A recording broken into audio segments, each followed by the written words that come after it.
삶의 도구 1. 장수 1.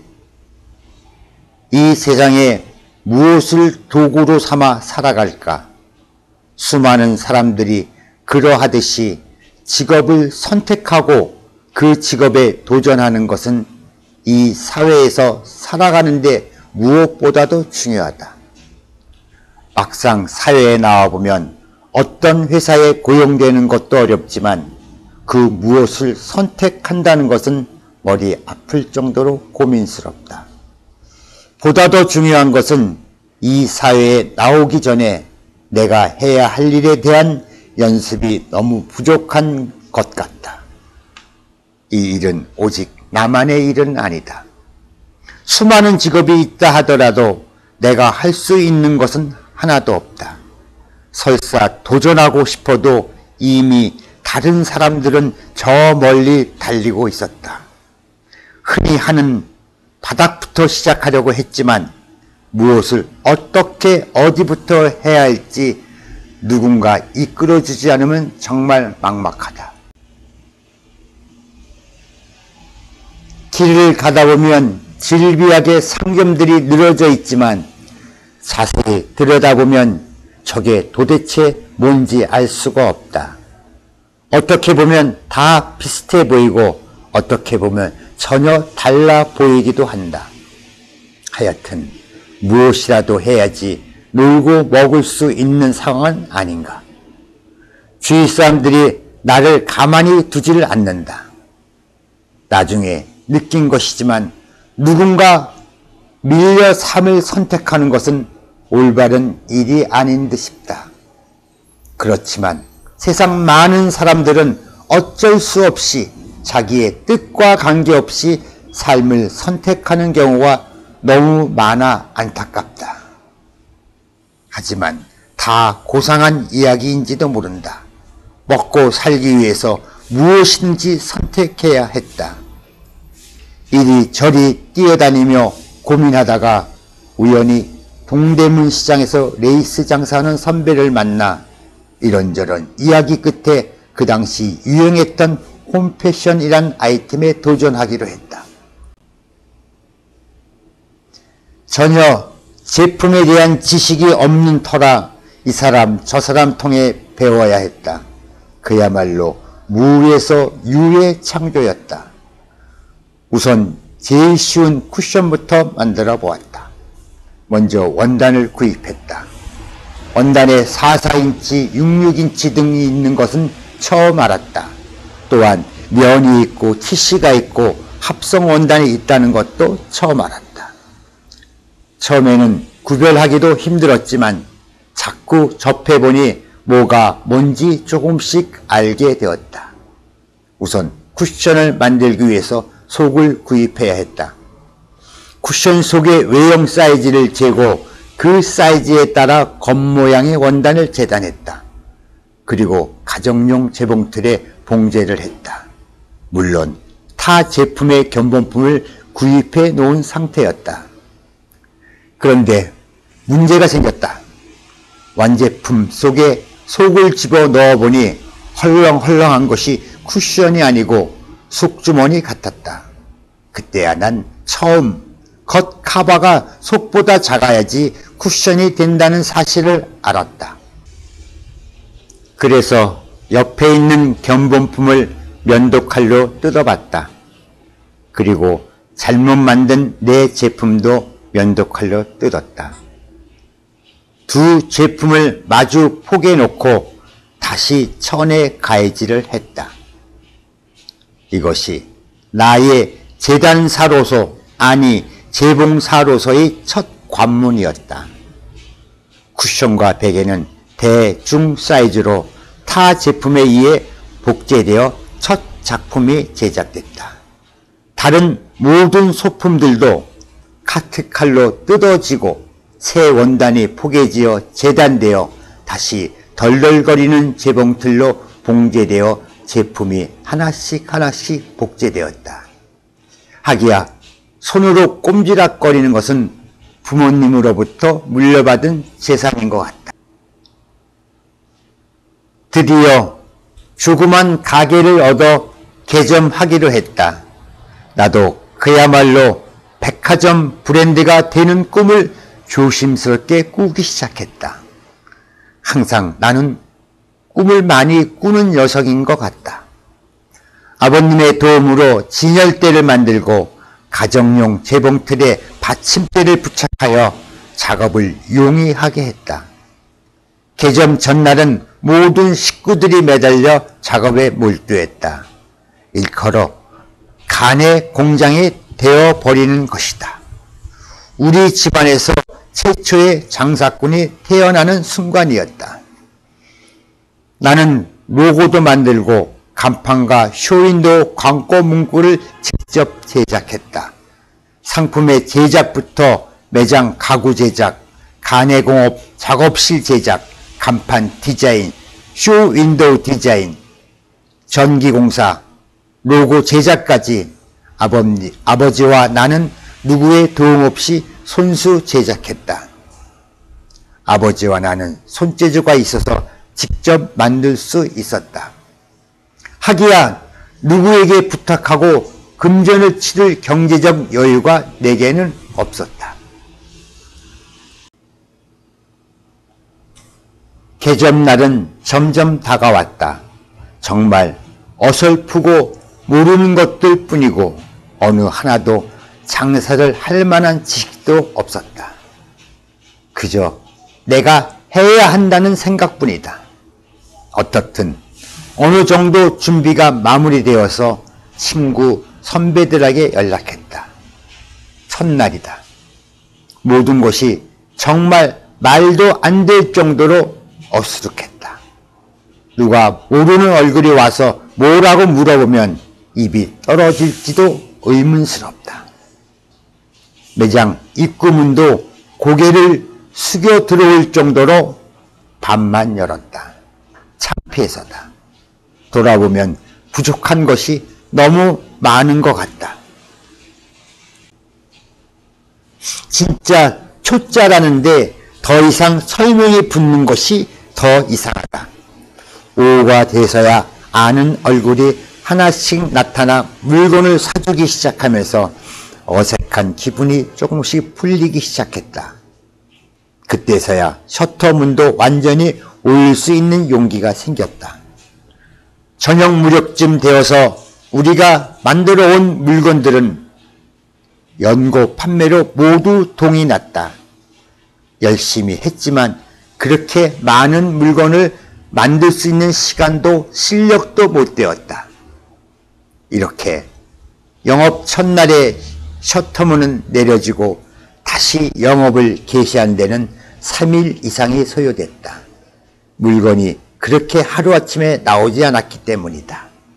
하루 팔아 다음날 원단을 구입하고 다음날 팔아 그 다음날 원단을 구입하는 하루살이 장사는 당분간 계속됐다.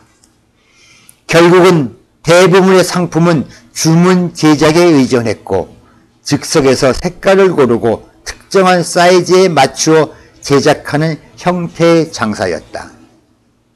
홈패션이란 새로운 업종이 성황을 이루자 우리도 함께 그 상승세를 타기 시작했고 시간이 흐를수록 실력도 늘었다. 어느덧 연수동, 신림동, 과천 등 같은 상표로 된 체인점이 생겼고 생길 때마다 나는 무료로 쇼윈도우에 광고 문구를 써주고 디스플레이를 도와주며 주문이 오면 자전거를 타고 다니며 물건을 배달하곤 했다. 그야말로 요령없이 열심히만 하면 무엇이 된다고 믿었기 때문이다. 체인점이 하나씩 늘어날 때마다 가정용 재봉틀이 중고속 재봉틀로 바뀌고 중고속 재봉틀이 다시 고속 재봉틀로 바뀌면서 생산 물량도 늘고 재봉 실력과 재단 실력도 함께 늘었다. 어느덧 인류 재단사가 되어 커튼 등 자동차 시트 카바, 홈 소파 카바를 재단하는 실력까지 늘었다. 가가 홀을 방문하여 커튼도 주문을 맡아 와야 했다. 커튼을 주문받으러 다니는 일은 항상 긴장되고 약간은 두려움도 따른다. 그 이유는 난 아직도 장사 수단에 자신이 없었던 모양이다. 커튼은 원단 견본을 보여주고 고객의 취향과 집안의 꾸민새와 잘 어울리는 것을 주문받아 시공까지 하여 최종적으로 고객의 만족을 얻어내야 돈을 받는 일이기 때문이다. 그 일련의 과정이 그리 쉬운 일은 아니었다. 일단은 고객의 컬러 취향을 파악하는 일이었고, 두 번째는 그 컬러가 전문가 입장에서 집안의 바닥재나 벽지 또는 집안 대소도구와 함께 어울리지 않으면 고객이 선택했던 것이라도 불만을 표시하는 경우가 종종 있다.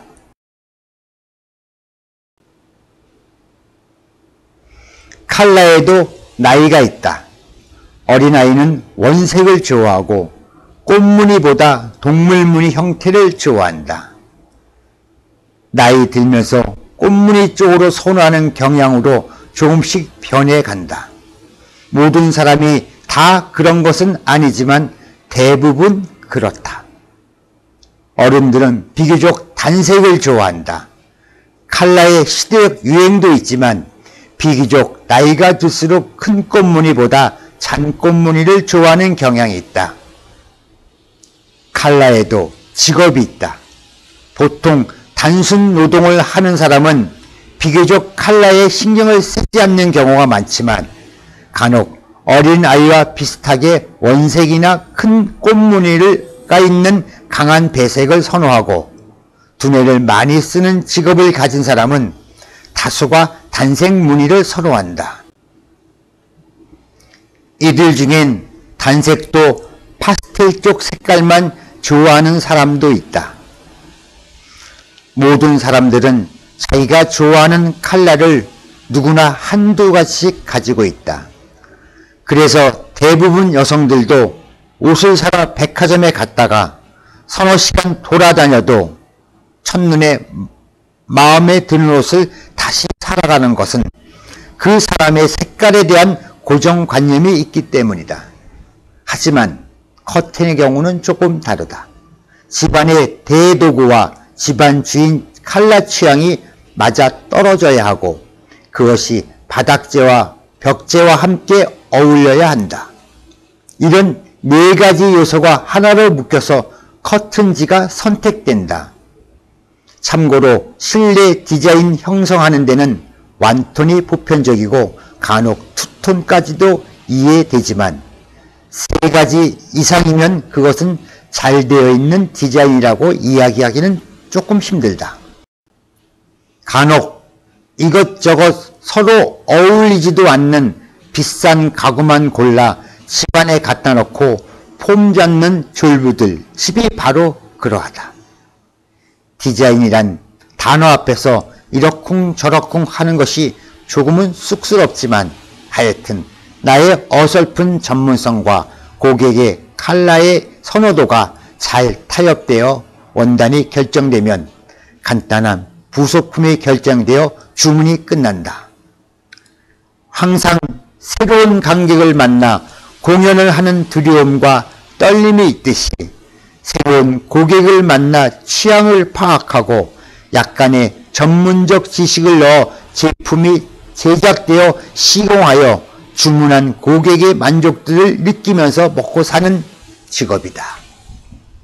새로운 고객을 만나러 갈 때마다 두근거린다. 이 두근거림을 없애기 위해 찾아낸 약간의 요령이 있다. 그것은 고객의 집을 방문하는 순간 커튼을 설치할 공간을 둘러보고 무조건 고객의 신뢰 감각을 칭찬하는 것으로부터 시작하면 고객과의 대화가 부드럽게 풀린다는 것을 찾아냈다. 가끔 칭찬할 것이 없는 집은 단순하고 깨끗한 것이 실내를 꾸미는데 가장 중요한 것이라고 조언 겸 칭찬을 하기도 한다. 난 지금도 새로운 사람을 언제 어디서 어떤 조건으로 만나더라도 그 사람을 칭찬할 것이 무엇인가를 찾아내어 서두를 꺼냈다. 그러면 상대방의 마음이 쉽게 열린다. 내게 어울리지도 않는 장사를 하면서 내 스스로 삶에 대한 갈등을 느낄 때마다 이것도 연극 속의 하나의 배역이구나 라고 스스로 위로도 많이 했다. 가끔 고객들이 당신이 장사꾼이 아닌 것 같다고 말할 때마다 난 오히려 쑥스러워 강물 흐르듯 살다가 잠시 여기 작은 돌멩이에 앉아 있는 거예요 라는 말로 대화를 피하곤 했다. 장사꾼은 장사꾼다워야 하는데 말이다. 참 무상하다. 정말 사람은 사람마다 저마다 어울리는 삶의 도구를 가지고 있다. 그것을 찾지 못하면 누구보다 노력을 많이 하여야 한다. 그렇지 않으면 흥미도가 떨어진다. 같은 먹는 장사라도 소고기 장사 따로, 돼지고기 장사 따로, 스테이크 장사할 사람이 따로 있다. 주인의 외모에서 풍기는 취향이 취급 품목이나 직업의 종류와 관계가 있다는 것은 어쩔 수가 없다. 그래서 점장이들이 얼굴만 봐도 대강 아는 모양이다.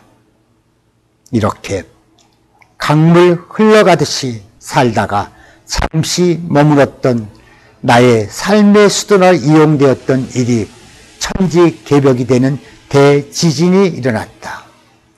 어느덧 천직이라고 생각했던 일이 다 맞추어낸 퍼즐이 흐트러지듯 산산조각이 되어버렸다.